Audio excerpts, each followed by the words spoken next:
교회는 지금까지 세 가지 시대를 거쳐서 이렇게 이루어져 왔습니다.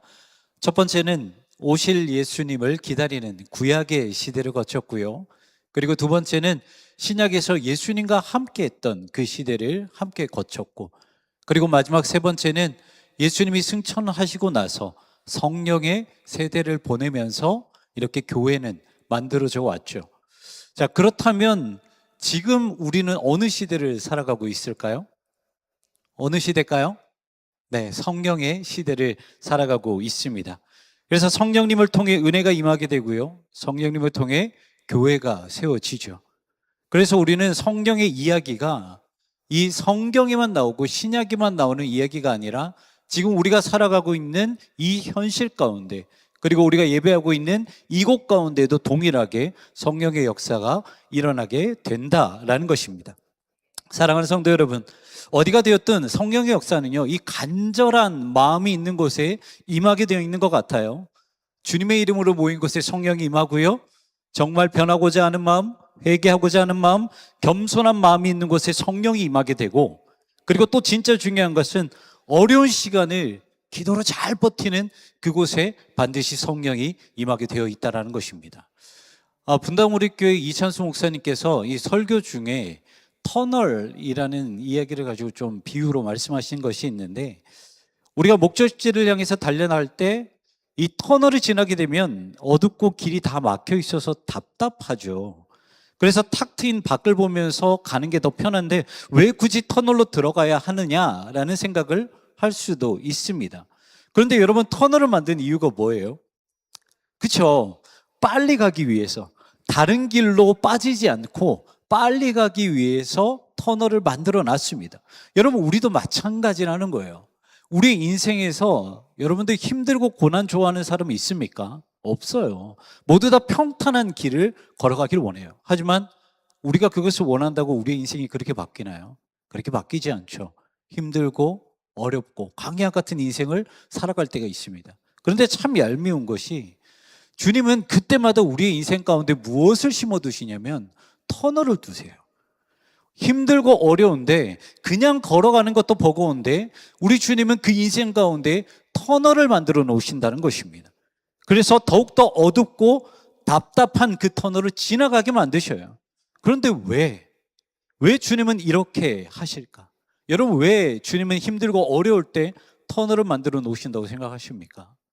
그 이유는요, 우리가 터널을 지나갈 때 그때만이 우리가 성령님을 의지할 수 있기 때문이에요.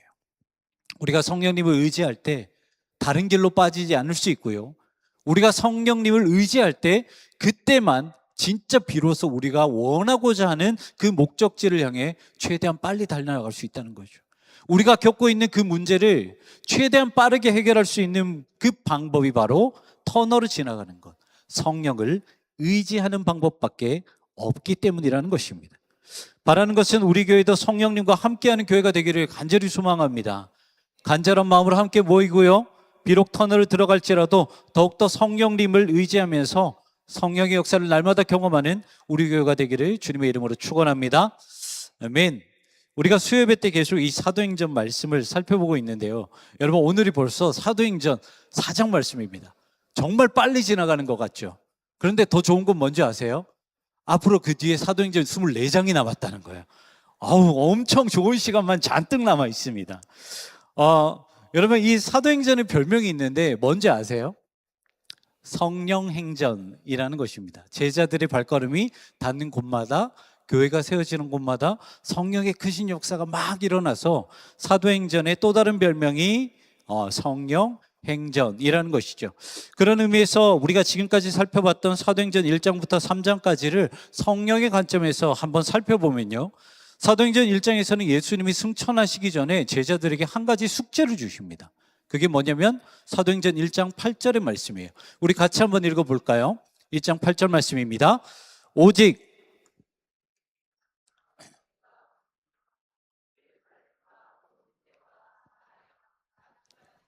내 증인이 되리라 하시니라. 아멘. 우리가 이것을 뭐라고 부르냐면 지상 대사명이라고 말을 합니다. 바로 제자들이 감당해야 할 예수님께서 주신 마지막 숙제였죠. 그런데 제자들에게는 이것을 감당할 수 있는 능력이 없었어요. 여전히 믿음이 부족했고 여전히 세상적인 본성이 아직까지는 많이 남아 있었죠. 그런데 그럼에도 불구하고 이 제자들이 했던 행동이 있습니다. 그것이 무엇이냐면 함께 모이기를 애썼다는 거예요. 그리고 함께 모이기를 노력하고 그 뒤에 어떤 행동을 했냐면 기도하기를 노력했다는 거예요. 그리고 그 기도를 했을 때 어떤 일이 일어납니까? 사도행전 2장 4절 말씀 다시 한번 같이 읽겠습니다. 그들이 다 성령의 충만함을 받고 성령이 말하게 하심을 따라 다른 언어들로 말하기를 시작하니라. 아멘. 그들이 모여서 기도할 때 성령의 역사가 그곳 가운데 임하였다라고 말씀을 하고 있어요. 제자들은 예수님이 주신 숙제를 감당할 능력이 없었죠. 하지만 예수님은 그것을 어떻게든 감당하게 만들어야 됐어요. 그래서 예수님께서 누구를 보내주십니까? 보혜사 성령 하나님을 보내주시죠. 이렇게 성령의 임재를 경험하고 나서 제자들은 이전 모습과 완전히 다른 모습으로 살아가게 됩니다. 한 가지씩 살펴보면요, 먼저 성령이 충만한 베드로는 많은 사람 앞에서 담대하게, 그 어부가, 아무것도 모르는 어부가 담대하게 예수님의 복음을 전파합니다. 그리고 그 복음 때문에 3,000명이나 되는 많은 사람들이 회심하게 되고요. 그리고 사도행전 3장으로 넘어가면 어떤 역사가 일어납니까? 제자들의 손에서 처음으로 이적이 일어나게 됩니다. 내가 나사렛 예수 그리스도의 이름, 내게 있는 이것을 너에게 주노니 일어나 걸으라 라고 했을 때 성전 미문 앞에서 평생토록 안진뱅이로 살아갈 수밖에 없는 그 사람이 걸어서 뛰어나는 그런 역사가 일어나게 된다는 것이죠. 그리고 나서 그것으로 그치지 않고 베드로와 요한은 성전 안에서도 이 솔로몬 행각 앞에서 하나님의 말씀을 끊임없이 전합니다. 그리고 그 안에서도 5,000명이나 되는 수많은 사람들이 다시 한번 회심하며 주님 앞으로 돌아오게 되죠. 이 제자들에게는 아무런 능력이 없었지만 성령이 그들 안에 임하게 되니까 제자들은 사명을 감당하는 것을 넘어서서 이제는 예수님을 닮아가기를 시작했다는 거예요. 그리고 오늘 본문을 보니까 이제 복음을 전하다 어디까지 들어가게 됩니까? 감옥에 들어가게 되고 협박까지 당하게 된다는 거예요. 그런데 오늘 본문을 살펴보면요, 중요한 사실을 하나 발견할 수 있는데 뭐냐면 감옥에 가두고 협박하는 사람들이나 아니면 감옥에 갇히는 베드로나 별반 차이가 없다는 것을 우리가 알 수 있어요. 여러분, 감옥에 가두고 협박하는 종교 지도자들은 누구입니까? 말씀을 가르치고 성전에서 예배하는 자들이에요. 또 다른 말로 표현하면 성도라는 거죠. 그렇다면 베드로는 어떤 사람입니까? 똑같이 하나님의 말씀을 전하고 그리고 하나님께 예배드리는 성도였다는 거예요. 그러니까 종교 지도자들이나 베드로나 별반 차이가 없었다는 거예요. 그런데 오늘 본문의 말씀을 보니까 이 두 부류의 사람들이 어떻습니까? 전혀 다른 모습을 보이고 있죠. 종교 지도자들은 분별력 없이 자신들의 감정대로 결정을 하고 베드로는 비록 억울하다 할지라도 당당하게 자신에게 처한 모든 상황을 다 받아들였어요. 그런데 여러분, 우리가 본문을 보면 좀 이상한 것을 우리가 알 수 있는데 베드로가 여러분 이렇게 그냥 당하는 사람일까요? 여러분, 베드로 성격 잘 아시죠? 그냥 당하는 사람이에요? 이 사람은요, 그냥 당한 사람이 아니에요. 12제자 중에서 가장 격했던 사람이 베드로죠. 이 당시 유대인들은 크게 4개의 파가 있었습니다. 바리새파, 사두개파, 에세네파, 그리고 열심당이라고 했던 젤롯당, 이렇게 4개 파가 있었는데 베드로는 어디에 속했냐면 젤롯당에 속했던 사람이에요. 이 열심당, 젤롯당은 어떤 사람이냐면 그냥 조용하게 말로 하는 것이 아니라 폭력적으로 무장하면서 투쟁했던 사람이 젤롯당이에요. 그래서 성경을 보면 이 베드로의 그 모습이 어떤 모습이 나옵니까? 막 적극적이고 폭력적인 모습이 나오죠. 예수님이 십자가에 달려 죽는다고 했을 때 무슨 뜻인지도 모르고 나섰다가 예수님께서 너는 다 굴기 전에 3번 부인하게 될 거야, 이 소리를 듣고, 그리고 멋있게 주는 그리스도시요 하나님의 아들입니다 라고 고백했다가 사탄아 물러가라 라는 소리를 들었던 사람이 베드로고요. 그리고 예수님이 잡히실 때 칼을 꺼내서 제사장의 종 말고의 벤 사람이 베드로였다는 거예요. 그런데 오늘 본문을 보니까 어떻습니까? 단 한 번의 저항도 하지 않아요. 복음을 전하고 그냥 순순히 감옥에 갇혔다는 것입니다. 여러분, 제자라고 해서 다 같은 제자가 아니에요. 세상적인 제자와 예수님의 제자는 다를 수밖에 없습니다. 세상적인 제자는요, 스승의 가르침을 받고 어떻게 하면 스승의 가르친 대로, 배운 대로 살아갈 수 있을까? 그것을 생각하면서 열심을 다하며 살아가는 사람들이 세상적인 제자예요. 그런데 여기에는 아주 큰 오류가 있어요. 뭐냐면, 스승에게 배운 그 모든 내용들을 자신의 마음대로 해석할 수 있다는 오류가 있죠. 그래서 자칫 잘못하면 스승의 가르침을 왜곡할 수 있고요. 그리고 스승과 정반대의 길로도 갈 수 있다는 거예요. 여러분, 오늘 본문에 나오는 종교 지도자들이 바로 그런 사람들이죠. 이들은 누구보다 하나님의 말씀을 잘 알았던 사람들이에요.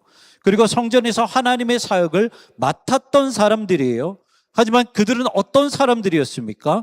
하나님의 말씀대로 살아가는 것이 아니라 하나님의 말씀을 왜곡했고, 왜곡한 뿐만 아니라 하나님의 뜻과는 정반대로 걸어갔던 세상적인 제자가 바로 종교 지도자들이었다라는 거예요.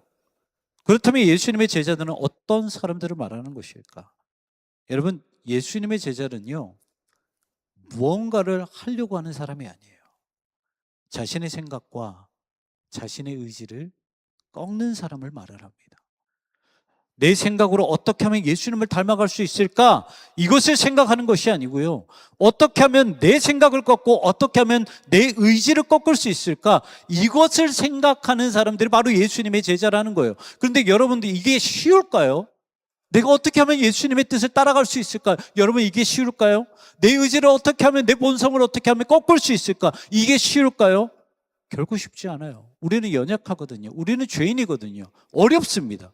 그래서 예수님이 우리 곁에 누구를 보내주신 거예요? 성령님을 보내주셨다는 거예요. 그래서 우리는 예수님의 제자가 되기 위해서 반드시 누가 필요하다는 거예요? 보혜사 성령 하나님이 필요하다는 것입니다. 제가 얼마 전에 이 부모님 댁에 다녀오는데요, 여기 이제 월곡을 지나올 때였어요. 지나올 때 이 가족들과 같이 이제 가족들을 태우고 운전하고 쭉 오는데, 제 오른쪽으로 이렇게 슉 내려오는 그 차가 이 좌회전을 받아야 했었나 봐요. 그래가지고 막 무리하게 이렇게 끼어드는 거예요. 그래서 사고가 날 뻔했어요. 얼마나 화가 나요. 뒤에 가족이 있고 애들이 있는데. 너무 화가 나가지고 막 경적을 막 울리면서 제가 그 차 옆에 이렇게 좀 빨리 다가가서 따라 붙었어요. 그리고 나서 막 경적 울리면서 창문을 내렸죠. 한 소리를 하려고 너무 위험했거든요. 그래가지고 막 이렇게 따라 붙어서 옆에 서서 창문을 찍 내리는데, 그때 제 옆에 있었던 저희 아내가 딱 8글자를 말을 했어요. 뭐라고 말을 했냐면, 창문 닫아, 애들 있어. 딱 요 8글자. 더 이상 말 안 했어요. 창문 닫아, 애들 있어. 제가 어떻게 했을까요? 두 말 없이 바로 올리고 바로 갔습니다. 여러분, 죄송해요. 밖에 나간다고 제 모습이 사라져요. 여러분, 제 직업이 사라지나요? 밖에 나가도 제가 목사고요. 밖에 나가도 저는 성도예요. 어떻게든 하나님의 말씀을 세상 가운데서 지켜나갈 수 있을까 노력하는 사람이에요. 그런데 이렇게 욱하는 그런 상황이 생기면 저도 모르게 본성이 튀어나가요. 어떻게든 이 사람한테 화를 내기 위해서, 어떻게 하면 이 사람한테 짜증을 내기 위해서, 따지기 위해서 저도 모르게 본성이 딱 나간다는 거죠. 하지만 제 옆에 저를 누구보다 잘 알고 계시는 분이 앉아 계세요. 제 아내예요. 한마디 하죠. 창문 닫아, 애들 있어. 저를 누구보다 잘 알고 계시는 분. 그 한마디 모든 것이 정리가 되어버립니다. 여러분, 베드로가 자신의 감정대로, 지금 아멘 그러셨나요? 감사합니다. 이런 적은 또 처음이네요. 자, 여러분, 베드로가 자신의 감정대로 하지 않았던 이유가 마찬가지예요. 이거랑 똑같습니다. 원래 베드로의 성격은 다혈질이었지만 감옥에 가두려고 했을 때 칼을 들고 싸워야 하는 것이 베드로의 본성이었지만, 오늘 본문 8절 앞에 뭐라고 적혀 있습니까? 이에 베드로가 성령에 충만하여, 아멘. 베드로는 성령의 통제를 받았기 때문에, 성령님께서 베드로를 이끌어 가셨기 때문에 베드로는 아무런 행동도 하지 않은 채 순순히 감옥에 갇히게 되었다는 거예요. 여러분, 세상의 눈으로 봤을 때 감옥에 갇히는 것이 뭐가 좋습니까? 오히려 그 모습은요, 힘이 없고 나약한 모습이라는 거예요. 하지만 베드로는 성령의 통제를 받아서 자신의 옛 모습은 죽이고 감옥에 들어가게 된 것이었다는 거죠. 그런데 여러분 잘 보십시오. 베드로가 성령의 통제를 받았다고 해서 베드로의 원래 모습이 없어졌을까요? 아니에요. 오늘 말씀을 잘 보셔야 돼요. 주님은 베드로를 여전히 창조하신 그대로를 사용하고 계셨어요. 사도행전 4장 12절 말씀 같이 한번 읽겠습니다. 다른 이로서 구원을 받을 수 없나니 천하 사람 중에 구원을 받을 만한 다른 이름을 우리에게 주신 일이 없음이라 하였더라. 아멘. 여러분, 이 말씀은요, 그냥 조용하게 아무런 힘이 없으니까 조용하게 그냥 읊조리는 그 말씀이 아니고요, 베드로가 종교 지도자들 앞에서 담대하게 선포하신 그 말씀입니다. 전혀 주눅들지 않았어요. 오히려 자신이 가지고 있는 그 담대함으로 복음을 더욱더 선포합니다. 주님만이 유일한 구원자이시다. 주님의 말씀을 듣는 것이 너의 말을 듣는 것보다 옳다. 아무리 감옥에 가두고 나를 협박해봐라. 나는 이것을 절대로 멈추지 않을 것이다. 이 믿음의 담대한 선포를 지금 베드로가 하고 있다는 거예요. 여러분, 지금까지 베드로의 모습은 어땠습니까? 베드로는 자기 멋대로 자신의 성격을 드러내는 사람이었어요. 그런데 성령의 통제를 받으니까 어떻게 변했어요? 감옥에 갇히든 협박을 당하든 자신의 담대한 성격을, 복음을 드러내는 데 사용했다는 거죠. 이것이 성령의 통제를 받는 사람들, 바로 성령의 임재가 충만한 사람들의 모습이라는 것입니다.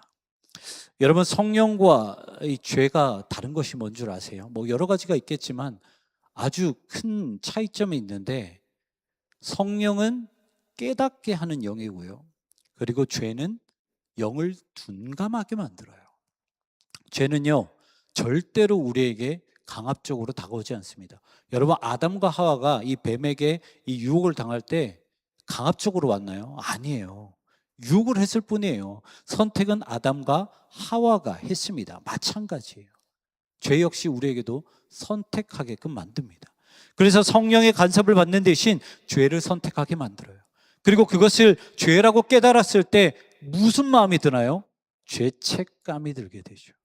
그리고 그 죄책감을 통하여 모든 영적인 감각을 둔감하게 만듭니다. 이게 죄의 역할이에요. 하지만 성령님은 우리를 어떻게 하십니까? 요한복음 14장 26절에 이렇게 기록하고 있습니다. 같이 읽겠습니다. 보혜사 곧 아버지께서 내 이름으로 보내실 성령, 그가 너희에게 모든 것을 가르치고 내가 너희에게 말한 모든 것을 생각나게 하리라. 아멘. 성령의 통제를 받으면요, 우리는 깨닫게 된다는 거예요. 죄라는 것을 깨닫게 되고, 교만이라는 것을 깨닫게 되고, 나의 말과 행동이 주님의 일을 방해하는 것은 아닌가, 그것을 깨닫게 만드시는 분이 바로 성령 하나님이라는 것입니다. 예전에 그 신대원 다닐 때 우리 동기들 사이에서 이런 말을 좀 많이 했는데요, 이 학교에서 행사를 갈 때나 아니면은 이 학교에서 행사를 하거나 놀러를 갔을 때 이 굳은 일을 해야 될 때가 있어요. 뭐 힘을 쓰거나 좀 어려운 일을 해야 될 때, 그때 이제 이런 말을 많이 했어요. 나다 싶으면 일어나. 나다 싶으면 일어나. 이게 아무 말 안 해요. 야, 누가 가라. 야, 너 해. 이게 아니라 나다 싶으면 일어나. 이렇게 말을 합니다. 무슨 말이에요? 내가 나이가 어리거나 아니면 내가 해야 한다고 생각이 들면 일어나서 알아서 하라는 말이에요. 그런데요, 꼭 어딜 가나 한두 명씩 있어요. 눈치 없는 사람. 몇 번을 말해도 못 알아듣는 사람이 꼭 있어요. 그런데 더 무서운 건 뭔지 아세요? 이 사람들은 언제까지 몰라요? 죽을 때까지 몰라요. 자기가 뭔 말을 했는지, 이거 뭐 자기가 일어나야 하는지 말아야 되는지 몰라요. 제가 설교를 준비하는데 사실 이 뭔가 좀 가볍게 의미를 전달하고 싶어서 이 이야기를 준비를 했거든요. 나다 싶으면 일어나라. 근데 설교를 이제 수정을 하면서 계속해서 이 말씀을 보는데, 처음에는 가볍게 이걸 준비했는데 가만히 생각해 보니까 이게 너무 무서운 말이더라고요.